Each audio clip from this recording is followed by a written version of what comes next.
নমস্কার বন্ধুরা, আমার চ্যানেলে আপনাদের সবাইকে স্বাগত। এটা হচ্ছে আতপ চালের গুঁড়ো। জলটা গরম করে নিয়ে প্রথমে অল্প অল্প করে দিয়ে এটাকে নেড়ে চেড়ে একটু ভালো করে নাড়াচাড়া করতে হবে। নাড়াচাড়া করে থালায় নামিয়ে নিয়ে এটাকে ভালো করে হাতে ডলে ডলে ডলে ডলে এটাকে নরম করতে হবে। যত নরম হবে তত এটার থেকে চষি পুলি নরম হবে। তো আমি শুধু চুষি কাটবো, তো চুষির পায়েসই করেছি, তাই জন্য চুষি কেটেছি।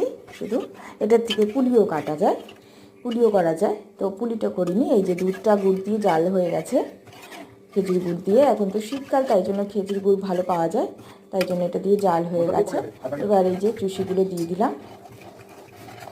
চুষিগুলো দেওয়া হয়ে আস্তে আস্তে দিয়ে দিচ্ছি। সব একসাথে দিলে ডালা ধরে যাবে, তাই জন্য আস্তে আস্তে দিয়ে ভালো করে এটাকে ফুটিয়ে নিয়ে একদম ভালো করে টকবক করে ফুটিয়ে নিয়ে ব্যাস এই যে রেডি।